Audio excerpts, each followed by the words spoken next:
mi nombre es Marcela Bongiorno, yo trabajo en el Ministerio de Medio Ambiente en el área de evaluación de estudios de impacto ambiental e informes ambientales de cumplimiento. Y también, bueno, soy inspectora del Ministerio. La inquietud de hacer una charla surgió, bueno, como dijo Lorena, en el marco de la Comisión de Medio Ambiente.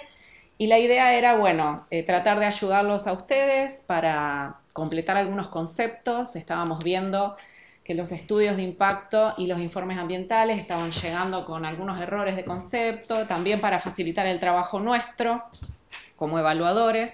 Y surgió esta idea de hacer una charla donde se presenten los contenidos, qué es lo que se está pidiendo desde el Ministerio y cómo trabajamos nosotros y cómo evaluamos. Entonces, mi charla se va a enmarcar en lo que es el decreto 101, el anexo 3 específicamente, que es el que especifica punto por punto los contenidos del estudio de impacto ambiental.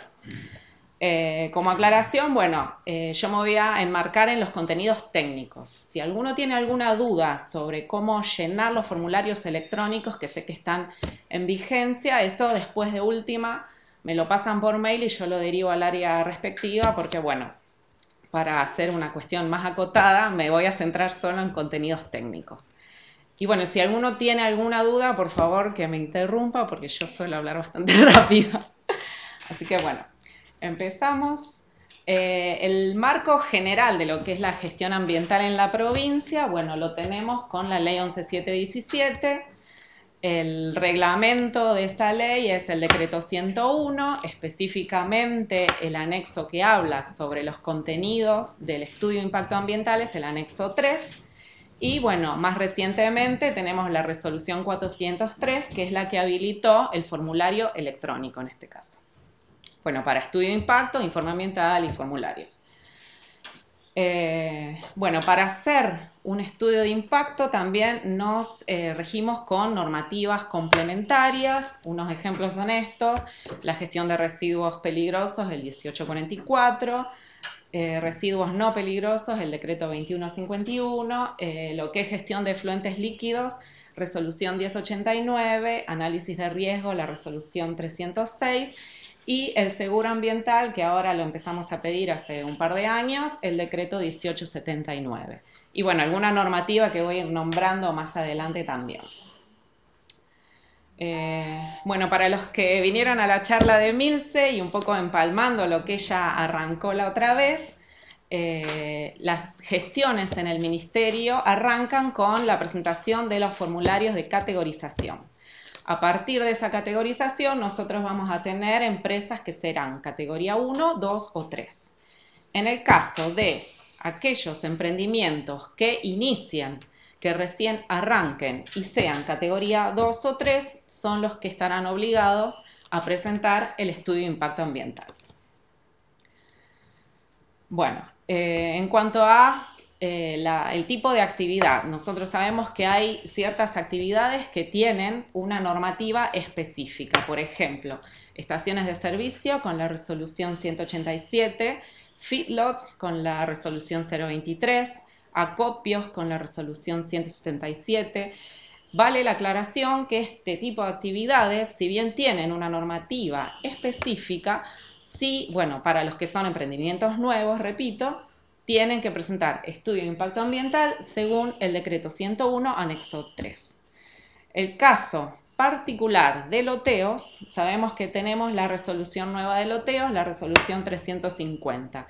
En este caso en particular, justamente la resolución 350 especifica cómo tiene que ser el estudio de impacto ambiental. Entonces, en este caso en particular, para loteos y urbanizaciones, como se considera que es una actividad muy particular y diferente a lo que es actividades de servicio o industriales, entonces el estudio de impacto ambiental ya está definido por la resolución 350. Y bueno, y una aclaración respecto a parques y áreas industriales. En el caso de parques, lo que se hace, bueno, se presenta un estudio de impacto ambiental general para todo el parque y áreas comunes, y después cada industria que se radica en ese parque tiene que presentar su estudio de impacto ambiental por separado. O sea, una aclaración. Y bueno, ya entramos dentro de lo que es el anexo 3 punto por punto. Los contenidos, así en resumen, son, bueno, el resumen ejecutivo, los profesionales intervinientes, la descripción del proyecto, su marco legal, los datos de base, análisis de alternativas, identificación de impactos, plan de gestión ambiental, la consulta pública y los anexos o apéndices.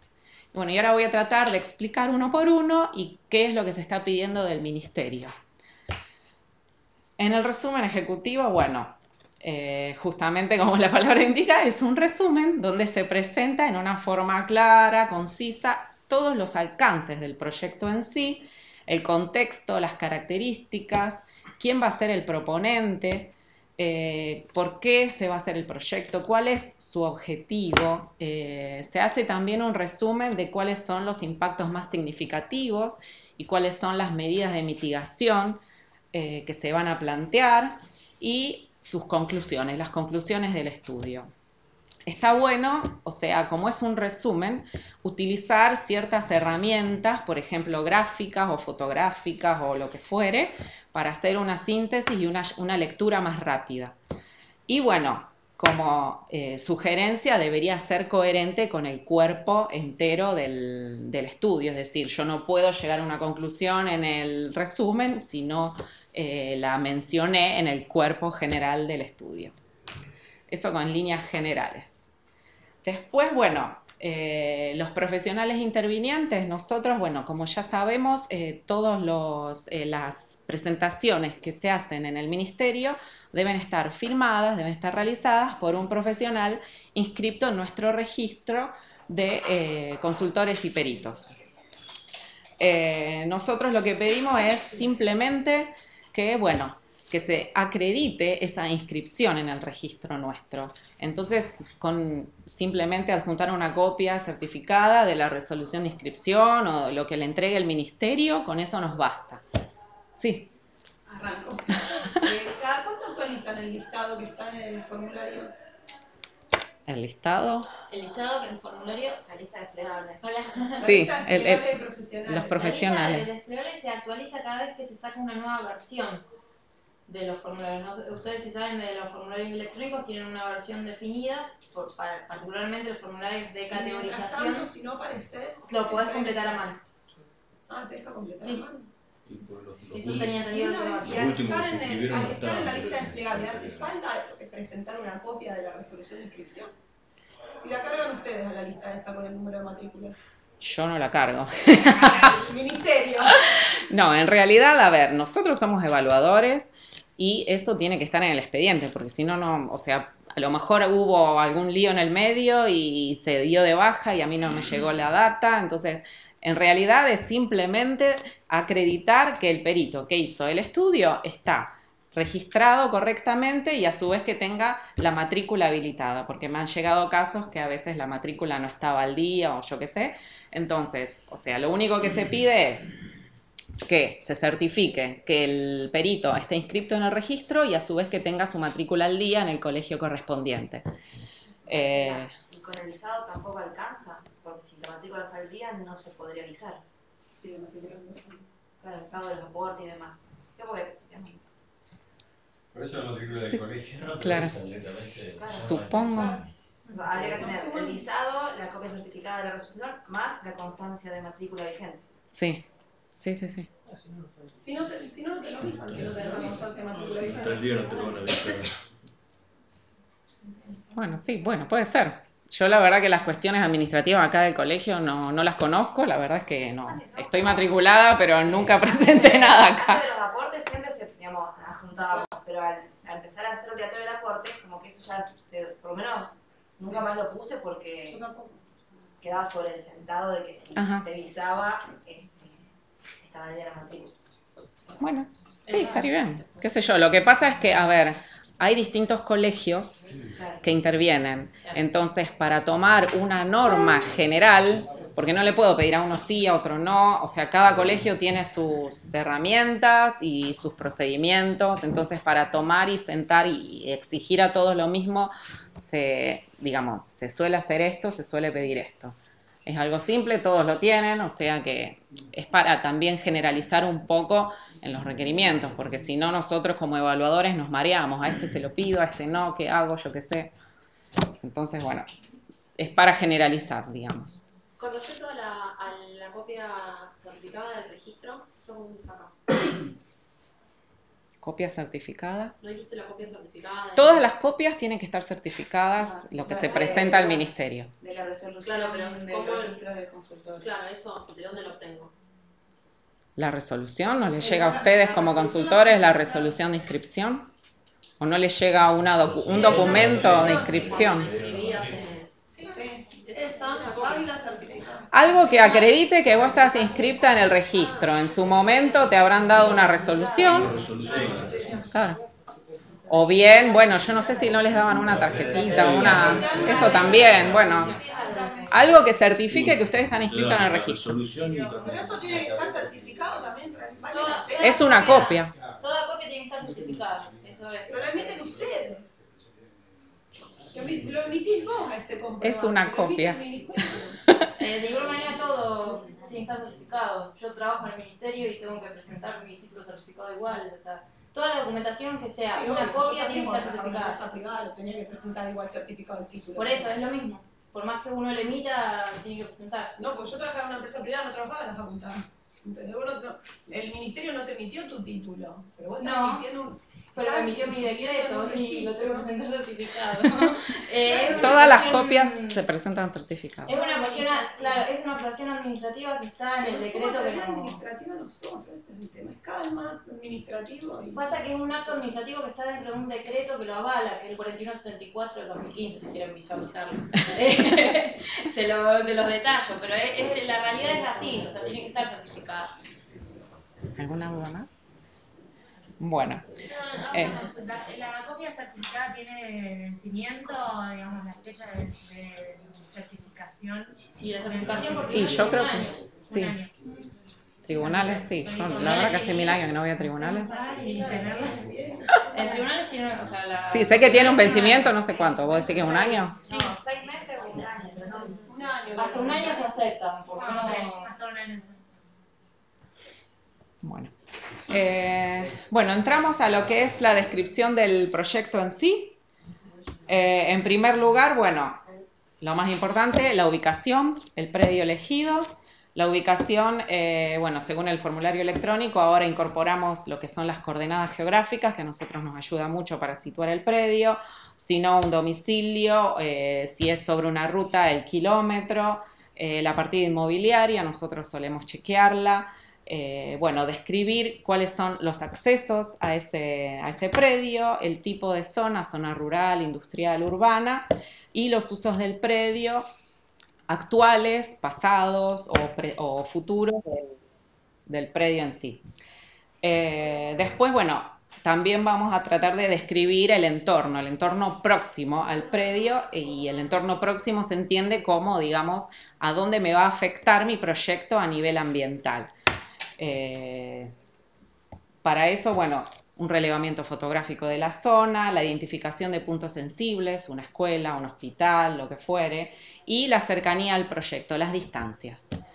Después la descripción de las etapas del proyecto, ya sea las etapas en el sentido de construcción, operación y plan de cierre, o bien si el proyecto en sí se va desarrollando en distintas etapas, bueno, describir cada etapa y qué se va a desarrollar en cada una de ellas, porque el día de mañana cuando se apruebe el proyecto y hagamos el proyecto de resolución, tiene que estar bien en claro qué es lo que estoy aprobando y los tiempos de cada etapa. Perdón, si tenés algún pasivo ambiental en el terreno, ¿lo pones acá adentro o es una presentación aparte? No, tiene que estar en el estudio de impacto. Sí, sí, sí. Lo que se suele hacer, bueno, yo lo pondría en lo que es los datos de base. En datos de base se hace un análisis de suelo, se detecta un pasivo, bueno, se hace la gestión de ese pasivo y se proponen las medidas como de remediación que se tenga que proponer. A ver, bueno, haciendo un link a bueno, yo recién mencioné el plan de cierre. El plan de cierre debería estar, hay muchos casos que no me lo completan, Entonces, bueno, para darle un marco general, yo sé que el plan de cierre por ahí se ve muy a futuro y a veces me dicen, uy, pero yo qué sé qué va a pasar en el futuro de la empresa. Bueno, son lineamientos generales. Muchos me preguntan qué tengo que poner en el plan de cierre. Bueno, dentro de esos lineamientos generales, bueno, la vida útil del proyecto, qué destino se le va a dar a ese predio al concluir la vida útil del proyecto, detallar cuáles van a ser las tareas de desmantelamiento, la gestión de los residuos que se generen, cuáles van a ser las instalaciones que van a quedar y si esas instalaciones requieren algún tipo de mantenimiento, cuáles van a ser las tareas de mantenimiento. Después, ¿qué acciones se van a tomar para restituir el predio a su situación inicial? Bueno, lo más cercana posible. ¿Cuáles van a ser los objetivos ambientales que se persiguen? Si es que se necesita justamente, si se detecta algún pasivo, remediar la zona o lo que fuere. Bueno, objetivos ambientales a nivel de lo que es calidad de suelo, calidad de agua, las pendientes del suelo, del terreno. Y bueno, si es necesario alguna tarea de remediación, tratar de describirlas en lo más posible.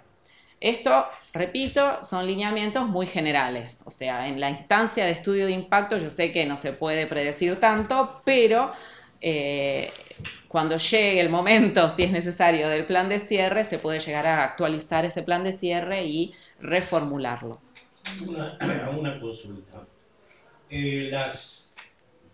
Las empresas que existen o existieron antes de esta legislación y cerraron y tienen un pasivo importante. ¿Qué se hace? Te pongo el caso. Sulfacid. Yo trabajé 10 años en Sulfacid. Después me fui a otras empresas. Tenía pilas de residuos conteniendo la tabla periódica entera. Cerró y eso quedó en Fray Luis Beltrán. Lo compró Glencore. Lo compró Glencore en el pasivo. Y ahora contrataron una empresa de Buenos Aires, una de Beltrán, para porque tratarlo. tuvo años así, Sí. Compraron el pasivo y hicieron un plan de remediación. Claro, un plan de remediación. O sea, debería estar contemplado en el estudio de impacto ambiental, en el informe ambiental de cumplimiento, sí, lo que es. Pero esa empresa es del año 50. Sí, pero bueno. En este caso fue con la venta de la empresa, igual que pasó con la refinería de Ige. Sí, un plan de remediación. Se presenta en el ministerio. A ver, antes de la venta debería haber un plan de cierre, vuelvo a lo mismo.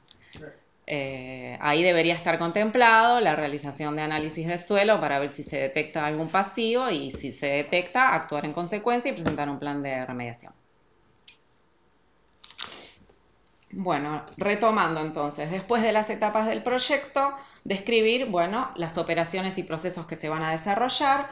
Es muy útil aprovechar y usar ciertas herramientas, diagramas de flujo con ingresos y salidas de materiales, energía, bueno, la descripción, el layout es muy útil para nosotros, los planos que estén a escala, incluso el layout también a una escala legible, por favor.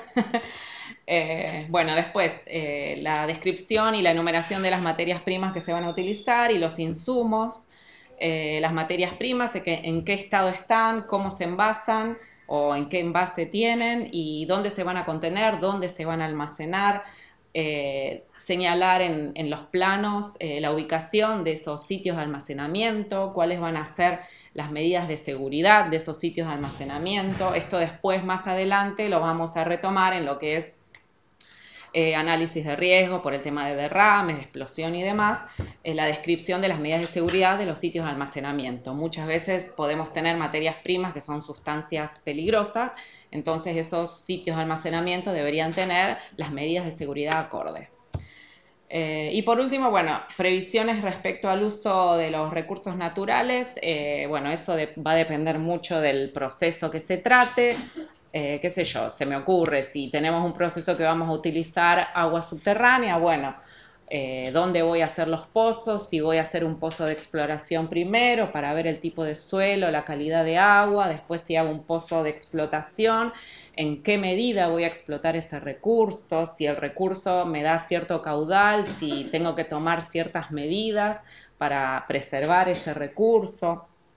En fin, Yo, ¿se me ocurre perdón, eso? Sí, Perdón, el tema del permiso de extracción del agua subterránea, sí, ¿se tramita aparte? O sea, hoy está la 395. 740, la 395, que no es muy clara. ¿Se Sí, tramita bueno. en el Ministerio de Ambiente? Eso es, a la autoridad de aplicación es el Ministerio de Infraestructura. Infraestructura. Sí.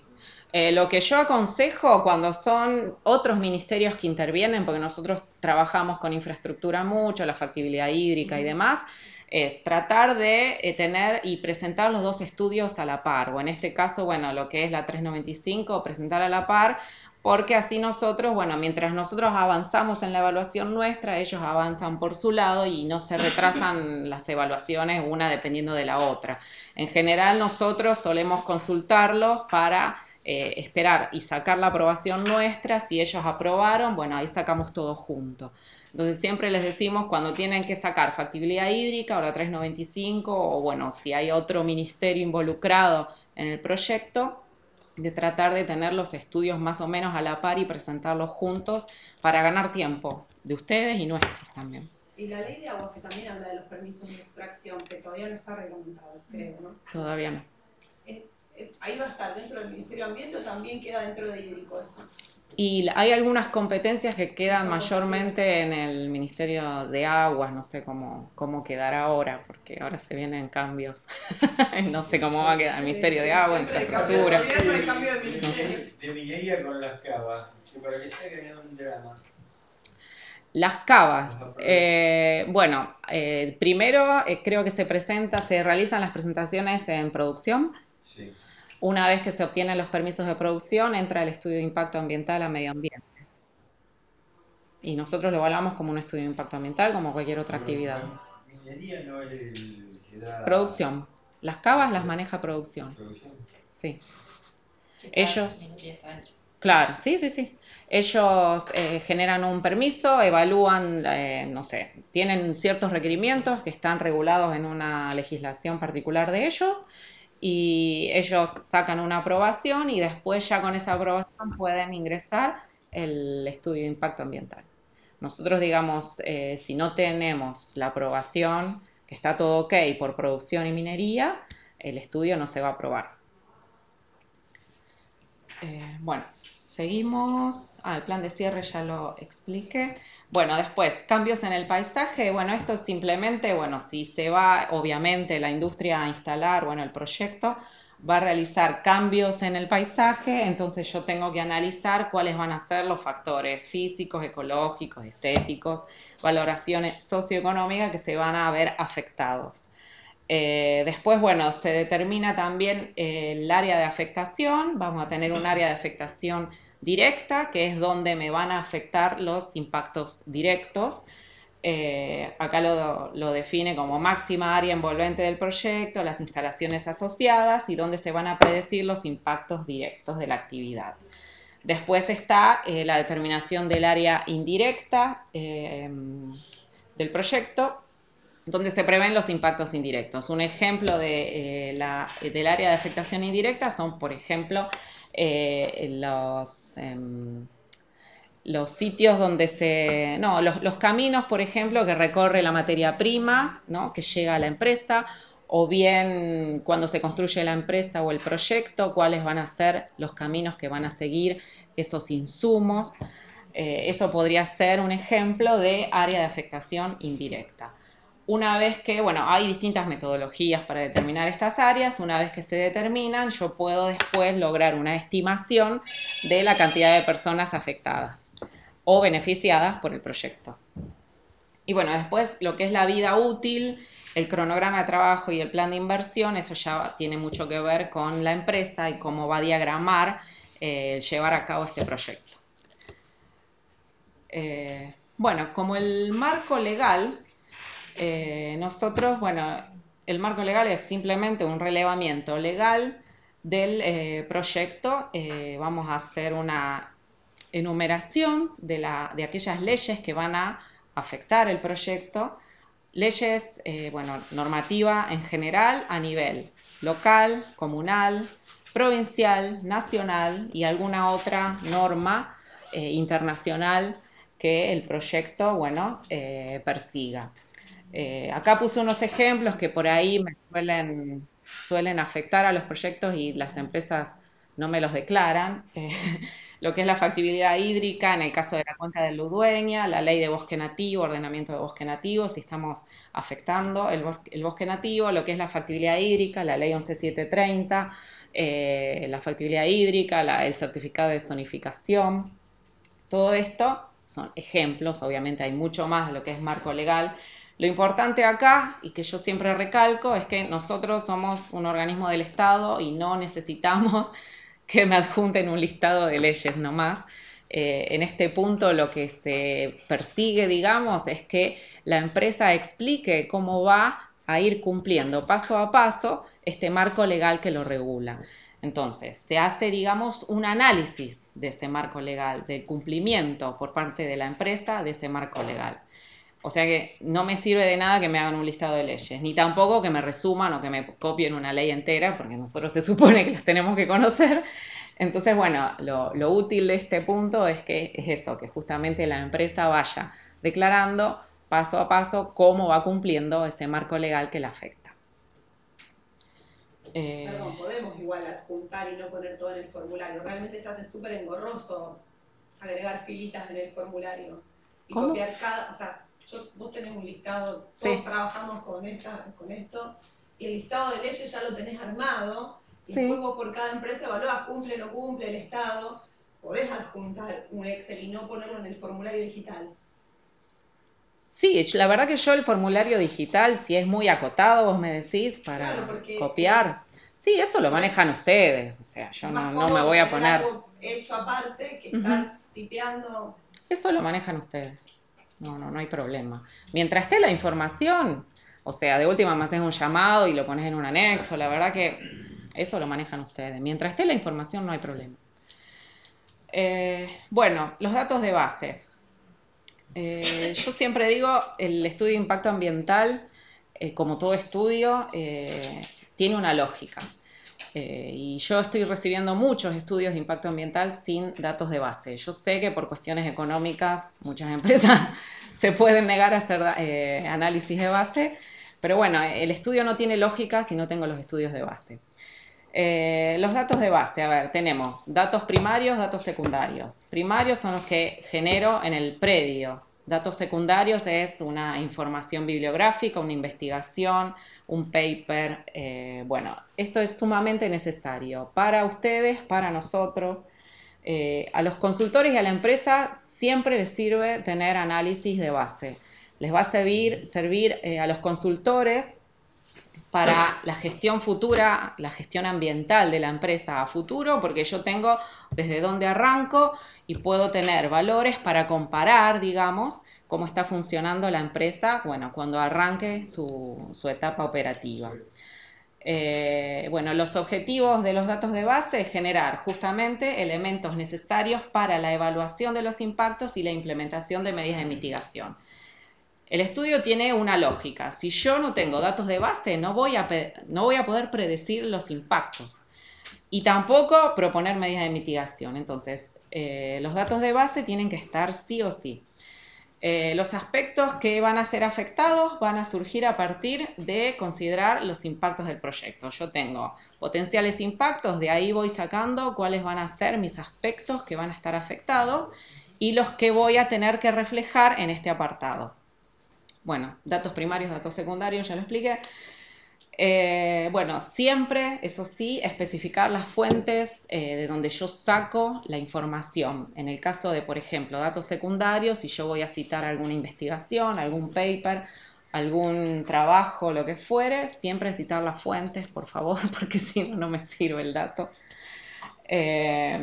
Bueno, y especificar las técnicas analíticas, si se tomaron análisis, si se utilizaron modelos, bueno, qué modelo se utilizó, de dónde se sacaron los datos. Las fuentes de información que se pueden consultar son muy diversas, ustedes se podrán manejar. Tienen, bueno, revisión bibliográfica, fuentes oficiales, hay mucha información en internet publicada, publicaciones científicas. Consultas a expertos también se puede realizar o a las partes interesadas o involucradas en el proyecto. hacer relevamientos de campo, que son los análisis de base en sí, ya sea toma de muestras de suelo, de agua, de aire, mediciones de ruido, o bien fotografías del sitio y demás.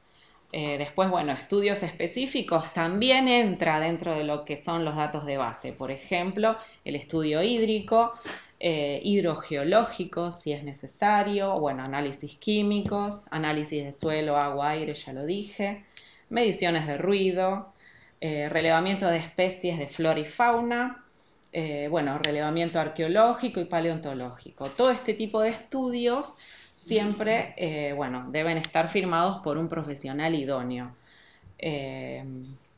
Una vez que se adjuntan estos estudios, se analiza toda esa información que se presenta y se hace una especie de diagnóstico o se presentan las conclusiones. Lo importante, bueno, que yo quiero recalcar es que en esta instancia, bueno, el Ministerio se puso bastante firme con esto y se están pidiendo sí o sí los estudios de base. Que bueno, para nosotros es muy útil porque nos ayuda a saber a dónde estamos parados y para ustedes los consultores y para las empresas, siempre digo, ayuda en lo que es la gestión ambiental de la empresa una vez que arranque el funcionamiento. Bueno, el análisis de alternativas. Este es un punto medio controversial porque por ahí no se adapta a la realidad que tenemos en el país o bueno. Perdón, Sí. volviendo al tema de los datos de base, me ha pasado que me pidieron evaluación de impacto ambiental de cosas ya construidas. Sí, puede ser. Sí. Entonces, tiene que estar igual. O sea... Pero no, si ya lo construyeron no tengo datos de base. Sí, Lo que está. es lo que está. Es una descripción de cómo está el predio, porque yo, a ver, el estudio de impacto ambiental, nosotros tenemos 3 etapas. Etapa de construcción, etapa de funcionamiento, etapa de cierre. En este caso en particular que vos me decís, se puede llegar a probar, creo que sí, se me vienen a la mente varios ejemplos, no te vamos a probar por la construcción porque ya está construido. Y de última se hace una descripción de lo que ya está, de las instalaciones, cómo está. Se te va a probar en el final del proceso por la etapa de funcionamiento. Entonces, vos arrancás de cero, digamos, tu situación inicial es con la planta ya construida, listo. Sí. O sea, los análisis tienen que estar, es simplemente la descripción de cómo vos llegaste al predio y cómo lo encontraste. Bueno, el análisis de alternativas, entonces, no me lo suelen presentar en los estudios y bueno, es entendible porque no se ajusta por ahí a la dinámica de las empresas, a los tiempos financieros o qué sé yo. Pero bueno, a lo que apunta esto es más, yo creo, a estudios de impacto ambiental, por ejemplo, de un gasoducto o de una ruta, en donde yo puedo tener varias opciones y plantear cuál es la más correcta, cuál es aquella opción que no afecta a ningún área natural, o bueno, se me ocurren varios ejemplos. No se adapta mucho a lo que se está presentando actualmente, porque nosotros manejamos más que nada estudios de impacto ambiental de industrias. Entonces, pero bueno, el punto está en el 101 y bueno, ¿es mejorable el 101? Sí, a mi criterio es muy mejorable, habría que hacer algunas mejoras. Pero bueno, el punto está y hay que cumplirlo. Yo lo que diría es, en el caso de que se manejen, por ejemplo, varias opciones de adquisición de un predio, bueno, ¿por qué se eligió el predio que se eligió? ¿Cuáles fueron las distintas opciones que se manejaron? ¿Por qué se eligió el predio? ¿Cuáles son las ventajas? ¿Cuáles son las desventajas? Yo sé que en general llega un estudio de impacto ambiental de un predio ya adquirido y punto. Bueno, sí, es un punto que por ahí no se ajusta a la realidad de las empresas. Yo lo conozco, me doy cuenta porque en general la gente no sabe qué poner y lo entiendo. Pero bueno, se me ocurre eso, ¿por qué se eligió el predio? ¿Cuáles son las ventajas, las desventajas de ese predio? En fin, eso sí es un punto que por ahí no se adapta. Bueno, y ya entramos en lo que es los impactos en sí. En este caso, bueno, se arrancaría con primero cómo identificar los impactos.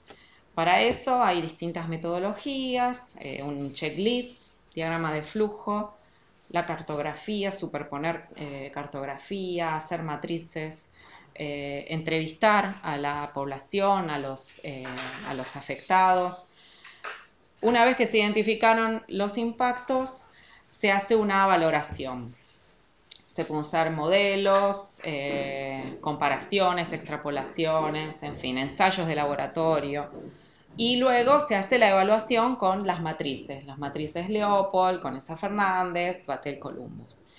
En general, yo a veces prefiero, porque me suelen presentar las matrices ponderadas en lo que es la evaluación, sin justificar, digamos, la carga de datos, es decir, me ponen números por ahí sin justificar cómo se llegó a esa valoración. Y la verdad es que no me sirve a mí. Como evaluadora, que me pongan numeritos, es como que yo necesito las justificaciones. O sea, es importante la valoración, debe haber ensayos de laboratorio que, digamos, den el contexto de esa evaluación, y en general en los estudios de impacto ambiental no se adjuntan esa valoración. Yo a veces lo que digo es, me sirve mucho más un diagrama de flujo de entradas y salidas y el proceso en sí, que una matriz ponderada sin la justificación de los valores que se le cargan. Eso lo maneja el consultor, lo maneja la empresa, están en su libertad de elegir la metodología que quieran, pero siempre que esté justificado. Repito, las matrices ponderadas, si no están justificadas debidamente, no me sirven de nada. Así que bueno, lo dejo para que ustedes elijan el método que quieran. A mí me sirve mucho más un diagrama de flujo, le voy a ser sincera. Bueno, y como, digamos, consejo, bueno, considerar todos los componentes y los procesos que se trataron, digamos, en lo que es la línea de base ambiental. Vuelvo a repetir, a partir de la línea de base después me van a surgir los impactos. Me queda mucho más claro cuáles van a ser los impactos. Después, bueno, contemplar todos los impactos. Yo veo mucho que en los estudios de impacto ambiental siempre se cae en lo más obvio, generación de residuos, generación de efluentes, está perfecto.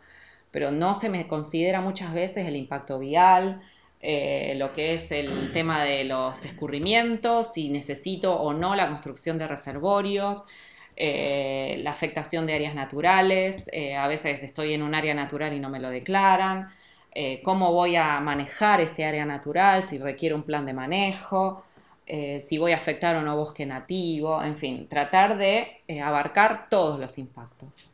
Y bueno, siempre una vez que se hizo esta identificación de los impactos, que los valoré, que los evalué, hacer una conclusión final donde voy a presentar cuáles van a ser mis impactos más significativos y bueno, ya después ya tengo letra para arrancar con el plan de gestión. A partir de esos impactos más significativos que pude detectar, yo voy armando el plan de gestión ambiental. El plan de gestión ambiental, digamos que tiene distintos ítems. El más importante es el medio de mitigación, obviamente. Vuelvo a decir, las medidas de mitigación en general siempre me dicen, bueno, gestión de residuos, filtros para calidad de aire, bueno. Y se me olvidan, por ejemplo, de, bueno, voy a hacer una cortina forestal y no me ponen un plan de arbolado. Eso es una medida de mitigación. ¿Cómo voy a planificar esa cortina forestal? Bueno, eso se hace con un plan de arbolado. Y siempre, bueno, todos los que son este tipo de documentos, este tipo de informes técnicos, ya sea de un agrónomo o de un ingeniero en recursos hídricos o lo que fuere, siempre firmado por un técnico habilitado. Ejemplos de medidas de mitigación, bueno, ya dije, plan de arbolado firmado por un agrónomo o algún, bueno, la profesión idónea. El proyecto de tratamiento de efluentes, según el artículo 21 de la resolución 1089, también todos los puntos del artículo 21 nosotros lo solemos pedir, ¿sí?, cuando se trata de una empresa que genere efluentes y tenga que construir una planta de tratamiento. Se pide lo que es la autorización precaria de vuelco cuando estamos en esta instancia de estudio de impacto. Bueno, ese artículo 21, bueno, esto da para hablarlo con más detenimiento, pero ahí está bien especificado los contenidos de lo que es la autorización precaria de vuelco. Después, bueno, planes de manejo de bosque nativo. Si yo voy a afectar el bosque nativo, se puede hacer mediante, bueno, los planes de manejo. Los contenidos van a estar en la legislación de lo que es ordenamiento de bosque nativo de la provincia de Santa Fe, y también tiene que estar firmado, rubricado por un profesional idóneo.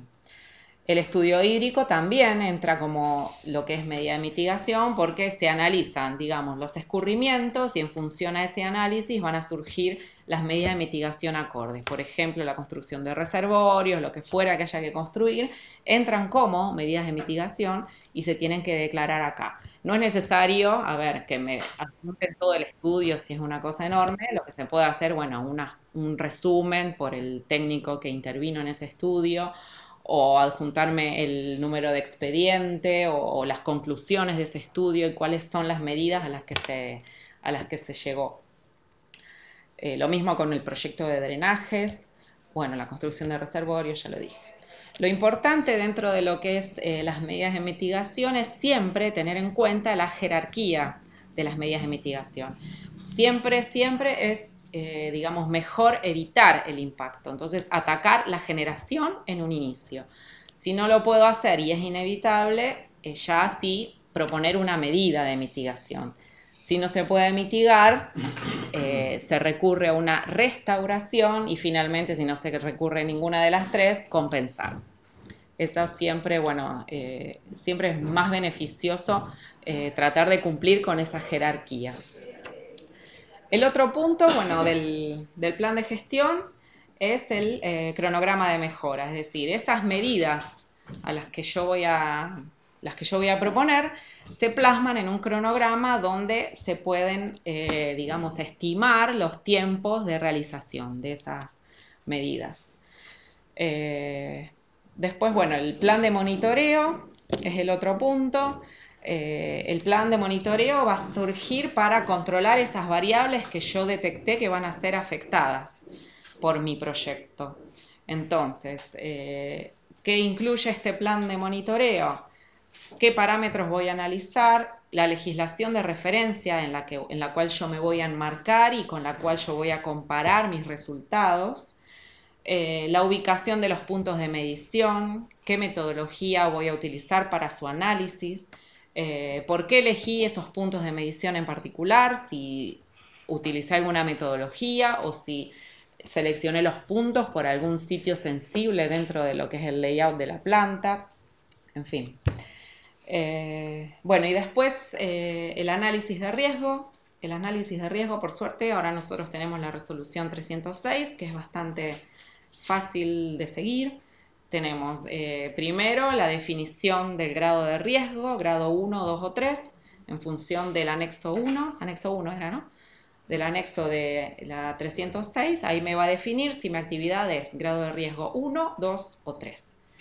En función de ese grado de riesgo, yo tengo qué tipo de análisis de riesgo tengo que hacer. Las de grado 1 son las más simples y el análisis que se hace es un análisis más simple, un checklist, por ejemplo. Las de grado 2 ya tiene un análisis un poco más exhaustivo, un análisis semicualitativo, perdón. Y ya las de grado 3 es el grado de riesgo que requiere un análisis mucho más exhaustivo, el más complejo de todos. Las metodologías que, digamos, se utilicen para este análisis de riesgos son a libre elección del consultor, siempre que se respete esas tres complejidades, digamos. Y en el último anexo de la 306 está, digamos, lo que es el plan de contingencias, que muchos me preguntan qué tiene que contener un plan de contingencias. Bueno, está especificado en el anexo 3 de la resolución 306. Ahí está, punto por punto, el contenido de un plan de contingencias. Bueno, y siempre digo, porque por ahí veo que los estudios se confunden mucho riesgo con impacto. La parte de impacto yo ya la evalué antes. Acá, en este análisis, yo voy a analizar riesgos ambientales. Riesgos no es un impacto. El impacto es aquella, digamos, consecuencia que me genera el proyecto en sí en su funcionamiento normal. El riesgo no, el riesgo ya implica una probabilidad de ocurrencia y en general lo tenemos con un funcionamiento anormal del proceso. Entonces no confundamos, porque yo veo mucho en los estudios de impacto que, por ejemplo, en la parte de análisis de riesgo me ponen lo que es la gestión de residuos. Eso claramente no es un riesgo, es un impacto. Un ejemplo por ahí. Bueno, otro punto, creo que es el último, del plan de gestión ambiental, bueno, el seguro ambiental, bueno, este decreto, si bien surgió en el 2013, su aplicación se estuvo prorrogando varios años, ya hace, no sé, 2, 3 años que lo estamos pidiendo, sí o sí.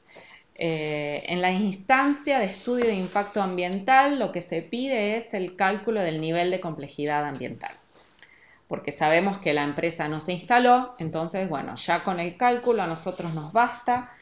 Este cálculo, bueno, la obligatoriedad del seguro ambiental está definida en el decreto 1879 de la provincia. En ese decreto, lo que se pide, bueno, es el cálculo para todas las empresas, el cálculo del nivel de complejidad ambiental a partir de una resolución de Secretaría de Nación, resolución 1639. Con ese cálculo es muy parecido a la categorización ambiental, se obtiene un número, el nivel de complejidad ambiental. Ese nivel, si es mayor o igual a 14, entonces la empresa va a estar obligada a contratar un seguro ambiental, seguro por daño ambiental de incidencia colectiva. O sea, para esta instancia, repito, en la instancia de estudio de impacto, lo único que se me tiene que declarar es si le corresponde o no a la empresa contratar el seguro. Después, el seguro, si le corresponde, lo que se hace es, bueno, ¿qué monto tengo que asegurar la empresa? Bueno, se calcula el monto mínimo asegurable de entidad suficiente que surge a partir de una fórmula establecida también en otra normativa de la Secretaría de Nación, que es la resolución 1398. Ahí ya tengo el monto por el cual tengo que sacar mi póliza de seguro. Esa póliza, esto estoy hablando ya en otra etapa, cuando el estudio ya estaría aprobado. Esa póliza se presenta al ministerio, con el ministerio como asegurado, y se presenta, digamos, por mesa de entrada en original. Esto es muy importante porque en el caso de que ocurriera alguna contingencia ambiental y se tenga que ejecutar esa póliza, el ministerio tiene que figurar en la póliza como asegurado y a su vez tiene que tener la póliza en original, porque si no esa póliza no se puede ejecutar. Entonces, si le corresponde, se presenta más adelante y en original por mesa de entrada en el ministerio. Nosotros iniciamos un nuevo expediente y queda en archivo a la espera, esperemos que no, de alguna contingencia. Bueno, lo que ya dije, lo importante en este caso es que no se está aprobando ningún estudio si no tiene el nivel de complejidad mínimo calculado, como para saber... Perdón, es decir, que el Estado sería beneficiario de ese seguro. Sí.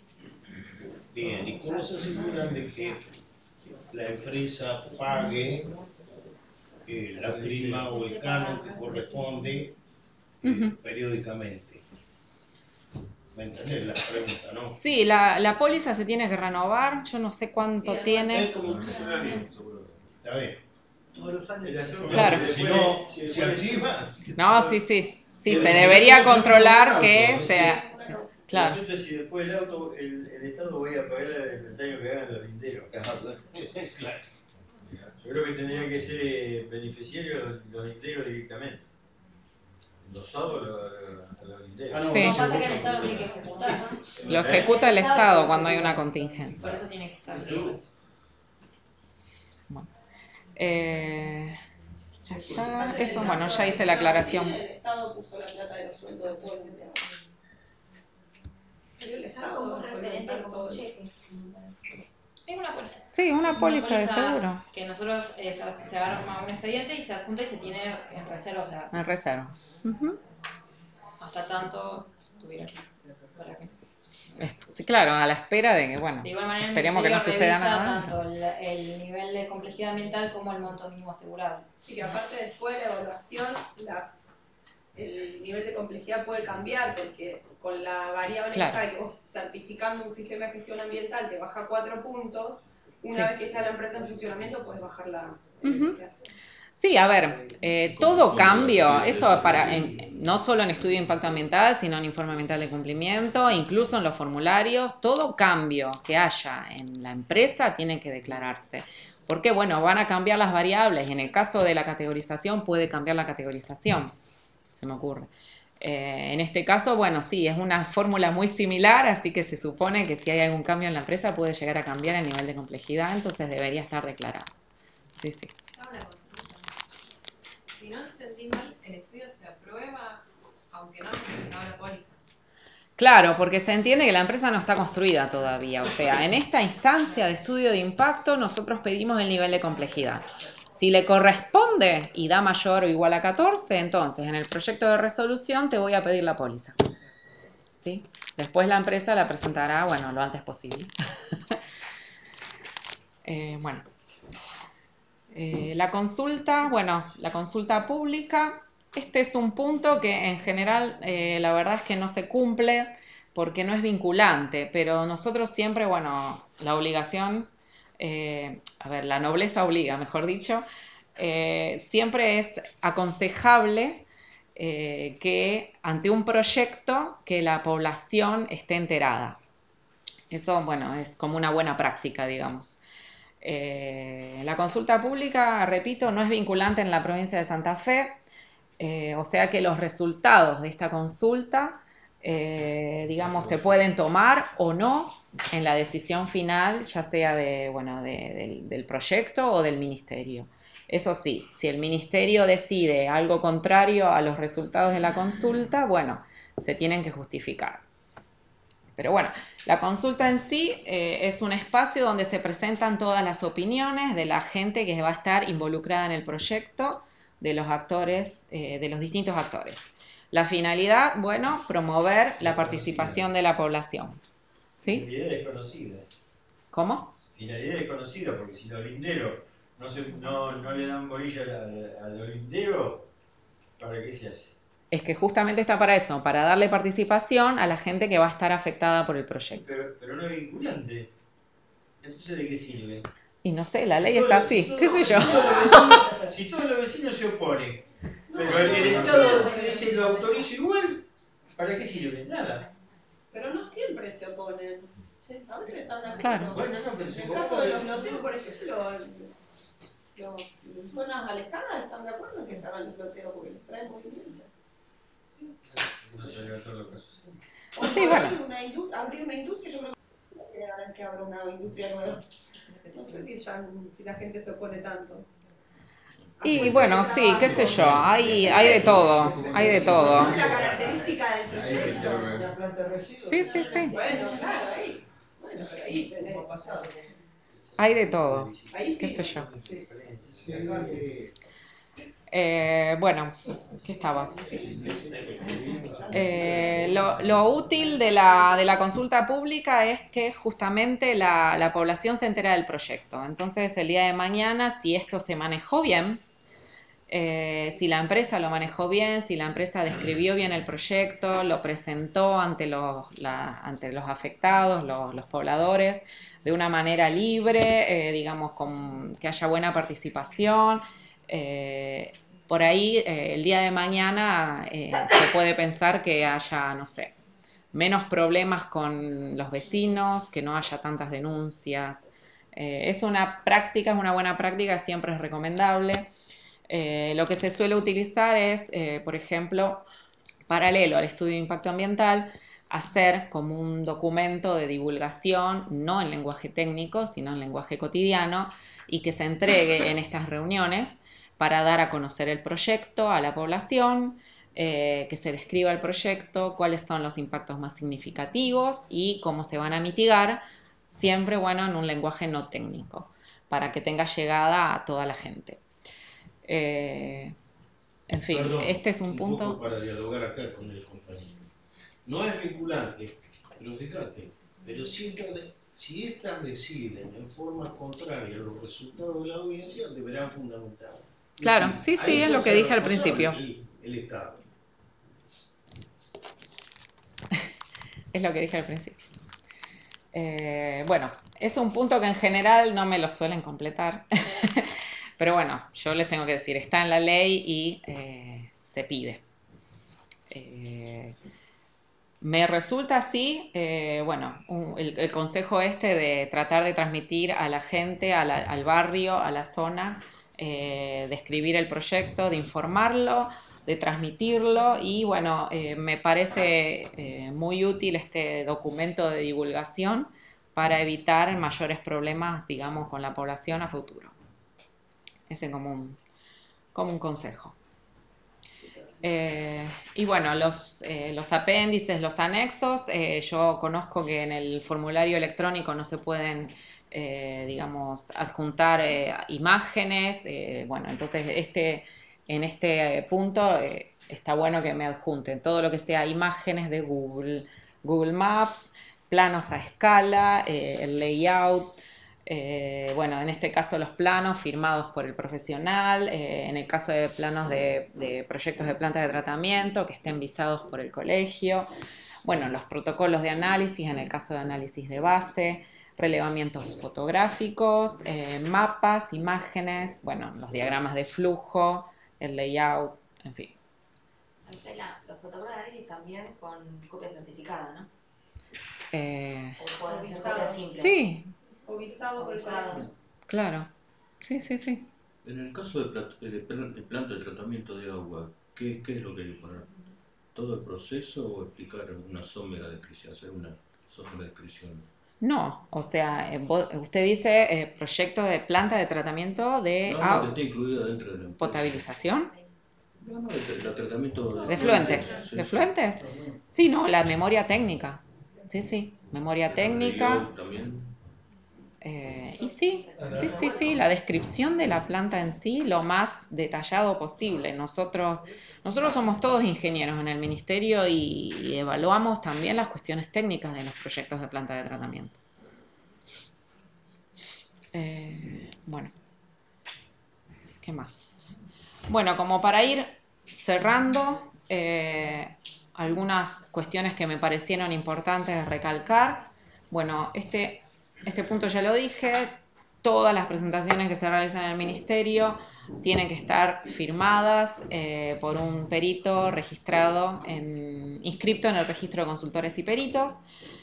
La información de carácter técnico debe estar firmada por el técnico responsable, ya lo dije, no sé, un estudio hídrico, hidrogeológico, el plan arbóreo, el plan de manejo forestal.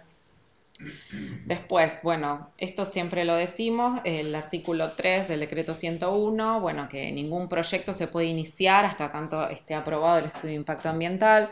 Nosotros siempre lo aclaramos porque si bien, bueno, estamos medio cortos con las inspecciones o con la cantidad de inspectores, solemos salir de inspección y en este caso, bueno, si es un estudio de impacto ambiental que está en evaluación y vemos que ya está construido o funcionando, puede caer en una infracción la empresa. Después, bueno, el artículo 4 del decreto 101 me pareció importante recalcarlo. En primer lugar, todo lo que se declara ante el ministerio tiene carácter de declaración jurada. Y en segundo lugar, bueno, los responsables de esa información son tanto la empresa como los técnicos, los consultores. Eso es muy importante. Una preguntita.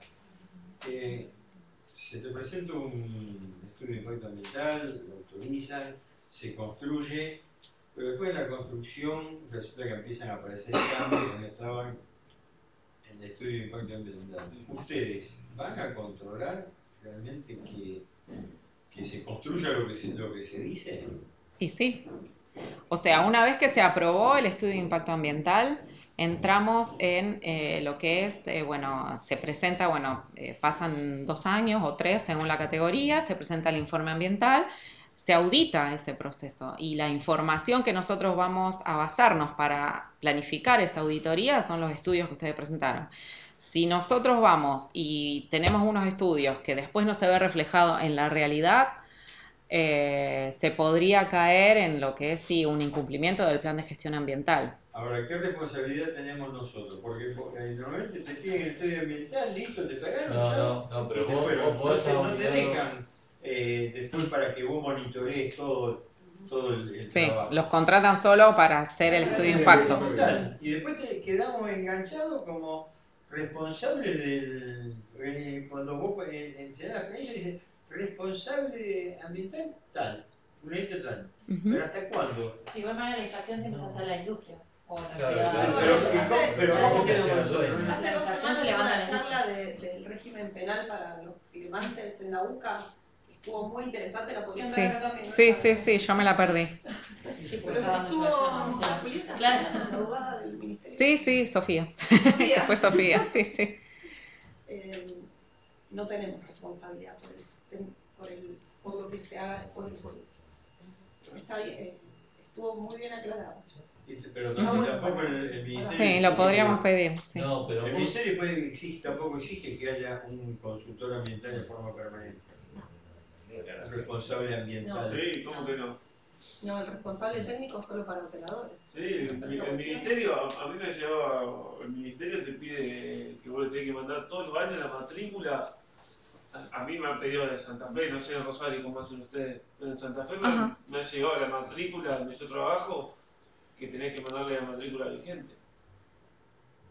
De Santa Fe, ¿eh? Pero a la empresa le exigen que tenga un consultor permanente. Sí, yo te digo que yo donde trabajo, de Santa Fe, todos los años tenés que mandarle, te mando una nota donde vos tenés que mandarle la matrícula. ¿Pero vos estás inscrito en el registro o no será por eso? Yo trabajo en esa empresa y que esté inscrito en el registro y todo. Está bien, pero a la empresa no le exigen. Pero es por el registro, me parece eso. La verdad que es la primera vez que escucho. Debe ser por el registro, se me ocurre. Se me ocurre que es por el registro, que me parece lógico, si estás inscrito en el registro, que te pidan una actualización de tu matrícula, porque no la pagaste nunca más y seguís inscrito, no sé. Pero que el ministerio exija un representante técnico fijo en la planta, eso no. Bueno, entonces no sé por qué Santa Fe si me manda la nota. Bueno, después decime y lo averiguo, pero la verdad es que decime y averiguo qué te están pidiendo, pero la verdad es que no sé qué le están pidiendo. ¿Pero qué proceso? Bueno, como quieran. Sí, igual ya estoy cerrando, así que... Me queda una diapositiva y estoy. ¿Querés que la deje y después cerramos con todo? Hago una más. Hago una más y ya termino. Vos firmás todo lo de la empresa. Pero la empresa te contrata. Se me descontrola el... Podría eliminar tu puesto y tener un externo. Pero no hay una exigencia a la empresa que tenga que tener un responsable ambiental. Y seguridad. Como el de higiene y seguridad. No sé. Sería bueno. Sí, sinceramente sería muy para nosotros también sería mucho más fácil hacer una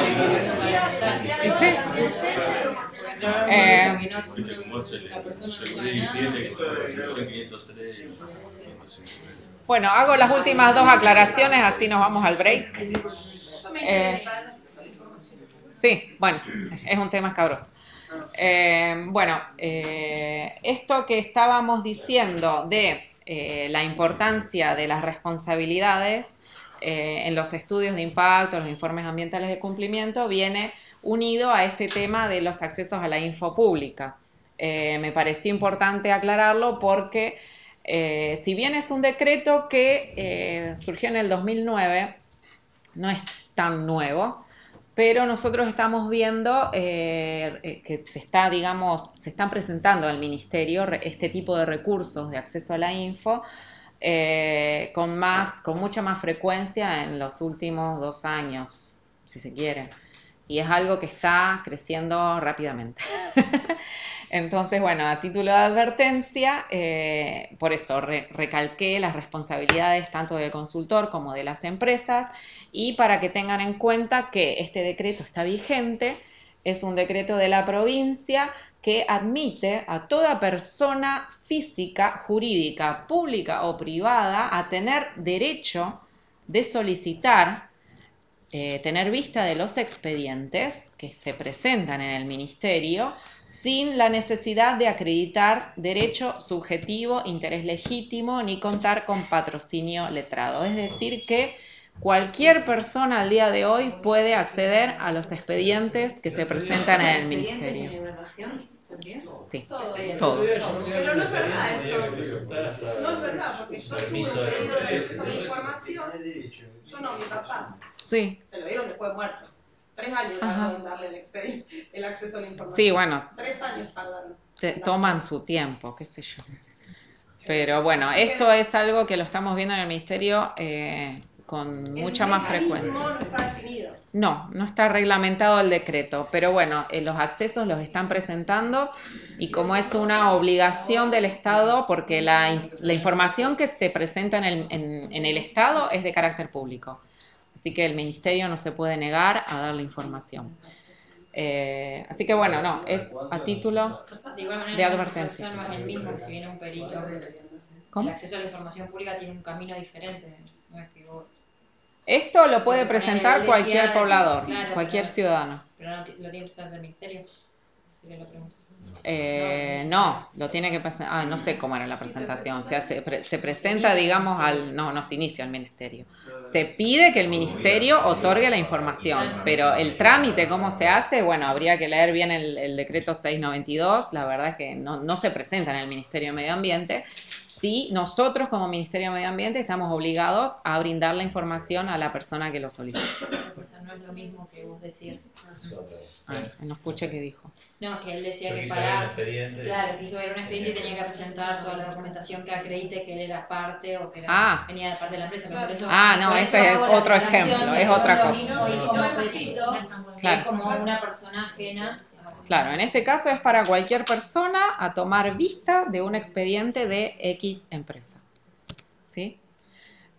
Bueno, y lo último, en el caso de que se requiera ampliación del estudio de impacto ambiental, porque consideramos nosotros como técnicos que hay algo que está incompleto, por ahí que tengan en cuenta que los tiempos legales que tenemos nosotros para evaluar se van a ver suspendidos hasta tanto la empresa cumpla con esa información que... Bueno, les dejo mi mail por cualquier consulta en particular. No sé si quieren preguntarme algo ahora. ¿Cómo es el tema de los plazos que están manejando ahora? Por ejemplo, tengo un cliente que tenía que construir un galpón, no lo haga, presentar el estudio de impacto, no lo haga, presentar el estudio de impacto, presentamos la categorización y lo hizo igual. ¿Por qué? Porque pasaron los 60 días y no le llegó nada. Yo tengo que trabajar. ¿Yo qué hago? ¿Qué le digo? Y si vos me preguntas a mí, yo te tengo que decir que no se puede tocar el predio. Sí, bueno, pero no te puedo decir otra cosa. No los cumple. Sí, ya lo sé. Sí, nosotros tenemos un atraso que no te lo voy a negar. Yo no te lo voy a negar el atraso que tenemos. Pero legalmente hablando, o sea, el artículo 3 está y lo tengo que hacer cumplir. O sea, que los obligue a que, bueno, si no cumplieron el plazo, la empresa pueda continuar con lo que está haciendo, comenzar. Sí, el ministerio no cumple los plazos. Sí. Pero si vos te demorás un año y la gente consigue los créditos para hacer inversión, y son esos créditos que te lo van dando a medida que va levantando, va construyendo. ¿Cómo haces? Y no sé, yo le tengo que contestar que el decreto 101 al artículo 3 lo tengo que hacer cumplir. De contestaciones de acta, de infracción, sí, no, ya lo sé. Ya lo sé. No es justo.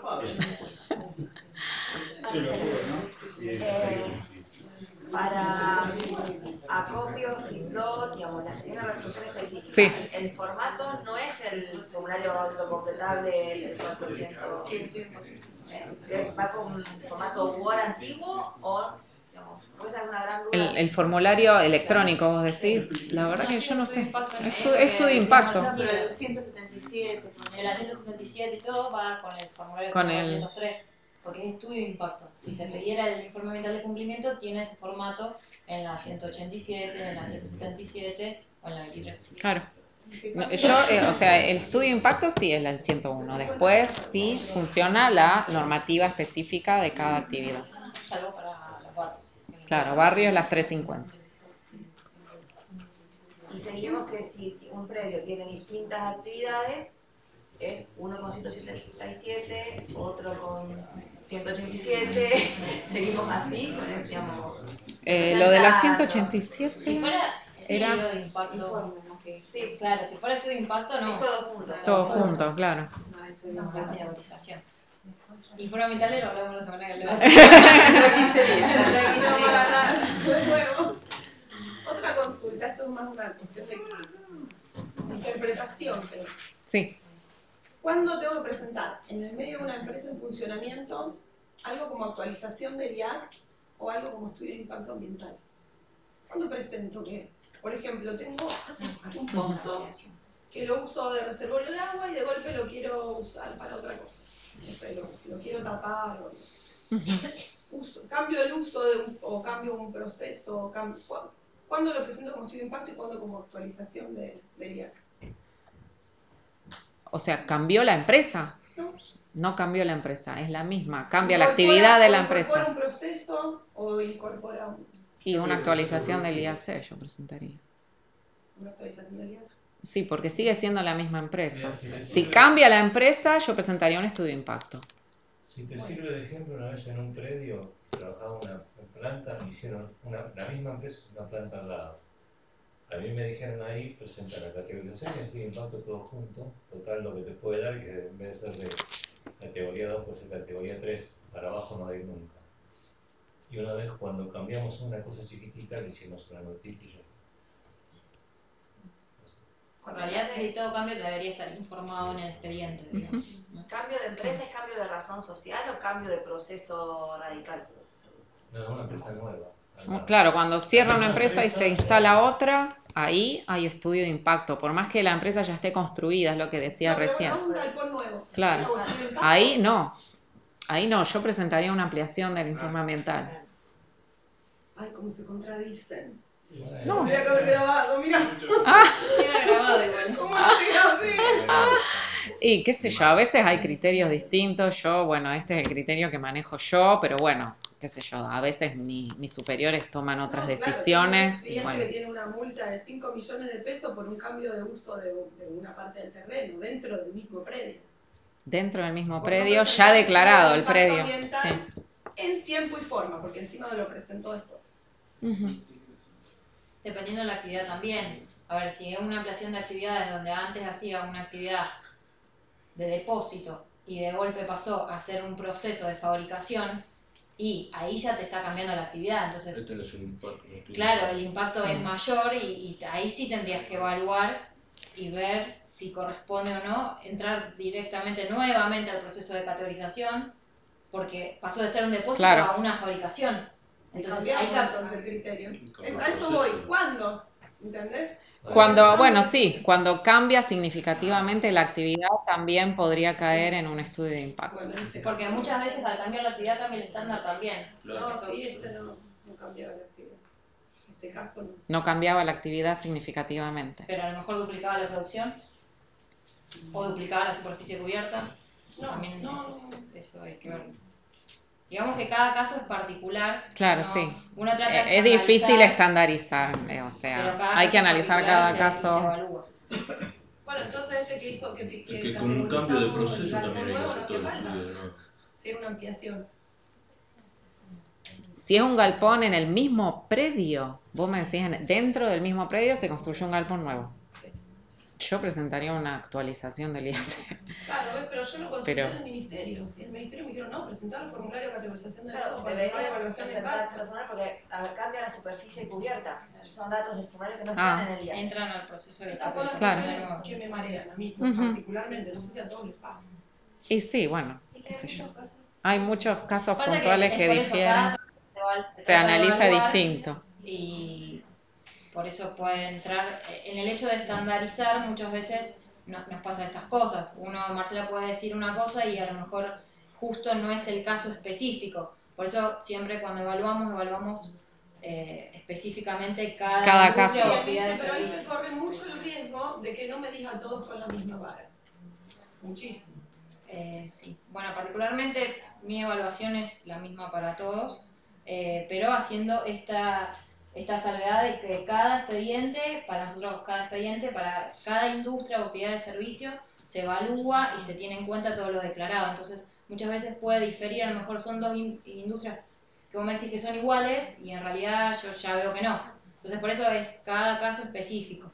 Uno trata de esto, de estandarizar. Yo entiendo que por ahí cuando uno va y pregunta le dicen una cosa y otro va a otra y le dice otra, pero bueno, tratamos de hacer lo mejor posible y en realidad dedicarle al tiempo a cada industria o actividad de servicio que merece, ¿no? Esa es la idea. Sí, también tenemos criterios profesionales que manejamos como evaluadores y seguramente mi forma de evaluar no es la misma de mi compañera y bueno, qué sé yo, o sea, son casos que uno trata de ajustarlo a la normativa lo mejor que puede, pero también hay cuestiones de interpretación como recién dijiste y bueno. Una consulta, una empresa que está dentro de un parque tiene varios terrenos y uno que lo divide una calle. La empresa sigue haciendo lo mismo, lo que hizo es mudó un depósito y dentro de esa fábrica que terciarizaba empezó a, o sea, en vez de terciarizar, compró maquinaria y empezó a autoabastecer. ¿Qué se hace en ese caso? ¿Se puede declarar como inmueble anexo? ¿Cómo entra? ¿Como categorizar formulario? La nave nueva? Claro, otro formulario.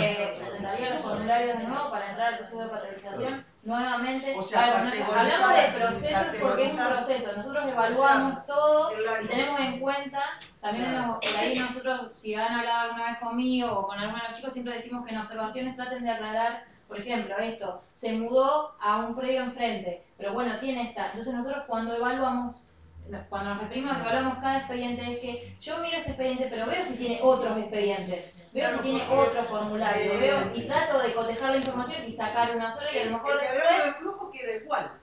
Pero tiene otro predio. Y ahí me está sumando otra superficie. Y ahí se me fue la fórmula. Una sola calle.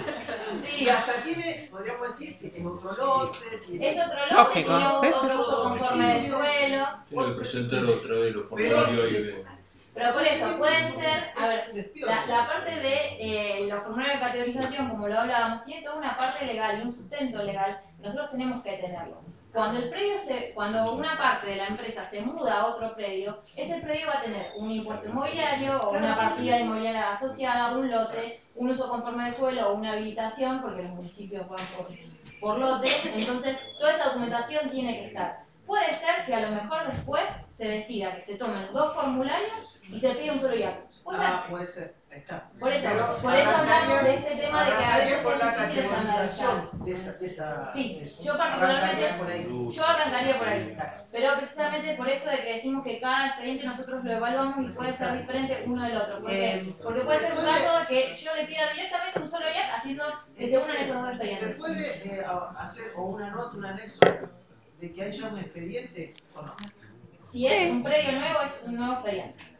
Arranca nuevo, pero me cita el expediente que está relacionado. Entonces puede ser que yo, evaluando los dos, porque yo una vez que me hace referencia a otro expediente, voy y lo miro, se evalúa en conjunto y a lo mejor le pido un solo IAC o a la renovación del IAC que incluya todo eso. Pero por eso decimos que cada uno es particular y muchas veces al estandarizar se nos escapan cosas. Un poco también para cómo lo asesorás. Es decir, presentemos, porque a veces bueno, hay que hacer el IAC y bueno, sale un... ¿Cuánto sale eso?